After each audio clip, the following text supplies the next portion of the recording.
Simplifying maths में आपका स्वागत है। हम लोग इंटीग्रेशन बाय सब्स्टिट्यूशन कर रहे हैं। देखो ये क्वेश्चन है, इसमें e to the power log of sin x है। तो तुम्हें मैंने पहले रूल बताया हुआ है, अब मैं फिर से एक बार रिमाइंड करा देता हूँ। देखो क्या होता है, e to the power log x है ना, तो वो x हो जाता है। क्यों?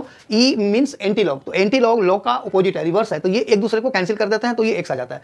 ये कब कब x नहीं आता, देखो यहाँ पे log x में है, कुछ मेंशन नहीं है ना बेस, तो इसका मतलब कि यहाँ भी बेस में e है, तो यहाँ का और यहाँ का जब बेस सेम होता है ना, तो वो कैंसिल हो जाता है। जैसे अगर मैं e to the power e नहीं, अब यहाँ पे मान लो 3 to the power log of x with base 3 यहाँ भी लिखा हुआ है, ठीक है ना, तो ये भी x हो जाएगा क्योंकि ये बेस और ये बेस सेम है। लेकिन अगर ये बेसेस डिफरेंट हो तो ये नहीं कटेगा। दूसरी चीज कि अगर e to the power e to the power 2 log x है, so this is not equal to 2x, ये 2x नहीं होगा। मतलब तुम ये समझो कि यहाँ पे कुछ मेंशन नहीं है तो e है, वो तो ठीक है, लेकिन जब log का कोफिशिएंट कुछ है अदर देन +1 तो भी ये कैंसिल नहीं होगा। कब होगा? जब तक हम इसको log ना बना दें।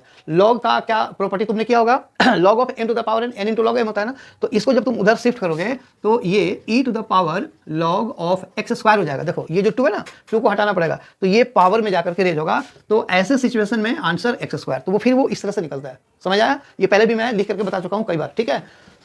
ओके, तो चलो अब इसको मिटाओ, और अभी फिलहाल e to the power log directly है, so i is equal to cos cube x into e to the power log sin x है, तो ये हो गया sin x dx। अभी इसमें कुछ है ही नहीं, cos क्यूब x है, sin x है। अच्छा एक और चीज समझ लो, अगर sin और cos दोनों ही टर्म आपस में मल्टीप्लाई हो रहे हो, एक में मान लो ऑड है, एक में इवन है, तो जब भी तुम्हारे पास कोई ऑड का टर्म आता है ना, उसको तुम हमेशा, या इवन आता है, इवन वाले को अगर तुम खोलते हो या ऑड वाले को खोलते हो, तो एक सिंगल डिग्री होना चाहिए। इसमें पहले से ही सिंगल डिग्री है। किसका डेरिवेटिव होता है? sin x dx, cos का डेरिवेटिव होता है ना, तो हम यहाँ पे ये मतलब बिल्कुल डायरेक्ट क्वेश्चन है, cos को हम लोग t पुट करेंगे। अब यहाँ पे ये मत समझना कि देखो चलो उस तरह से भी चेन वाला जो डेफिनेशन है उसके हिसाब से भी समझो, तो cos x का होल क्यूब है, तो पावर के अंदर क्या होना चाहिए? x होना चाहिए, नहीं है, क्या है? cos x है, ट्रिगोटर्म, तो उस हिसाब से भी तुम cos x को t पुट करोगे तो ये वाला पार्ट dt बन जाएगा। कई जगहों पे हम ये देखते हैं कि किसको t पुट करना ज्यादा इजियर होगा, जब हमारे पास एक से ज्यादा ऑप्शंस होता है। तो अभी हमें इसके हिसाब से देखना है, तो sin x dx will become dt if we put cos x equal to t।